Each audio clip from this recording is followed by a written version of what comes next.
বাংলাদেশ একটা ছোট দল, তারা নিজেই আজকে প্রমাণ করে দিল। অনেক বড় সুযোগ ছিল বাংলাদেশের কাছে। 144 রানে ভারতের 6 উইকেট ফেলে দিয়েছিল, আর মাত্র ব্যাটিং দুটোই ছিল ভারতের কাছে, রবিচন্দ্রন অশ্বিন আর রবীন্দ্র জাদেজা।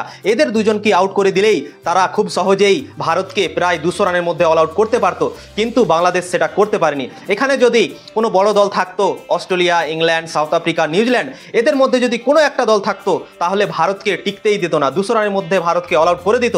কিন্তু বাংলাদেশের কাছে এক্সপিরিয়েন্স কম আছে, তারা একটা কমজোর দল, তাই জন্যই ভারতকে এতটা রান করতে দিল।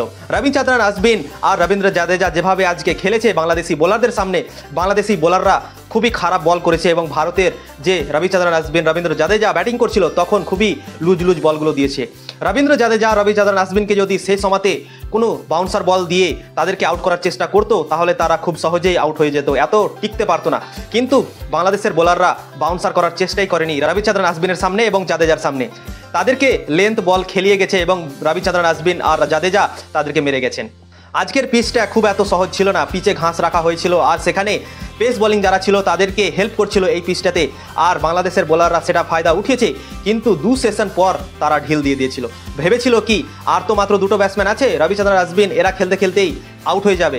কিন্তু তারা যখন সেট হয়ে গেল তখন আর আউট হলো না, তাদের একের পর এক 4 মারতে গেল এবং রবিচন্দ্রন অশ্বিন আর রবীন্দ্র জাদেজা যেভাবে আজকে মেরেছে, তারা খারাপ বল করেছে বলেই মারতে পেরেছে।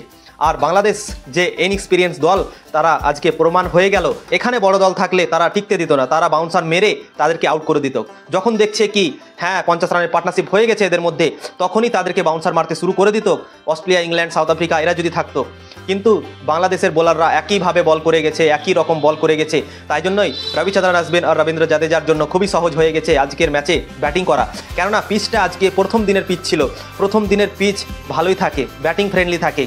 প্রথম সেশনটা খুবই খারাপ হয়েছিল, কেননা তখন পিচে ঘাস ছিল আর ঘাসের জন্য বল সুইং করছিল। কিন্তু যখন ম্যাচটা যত আগে গেল, রোদ পড়লো পিচের মধ্যে, তখন ঘাসগুলো শুকিয়ে গেল, আর তাই জন্যই বলে খুব একটা মাদাত ছিল না।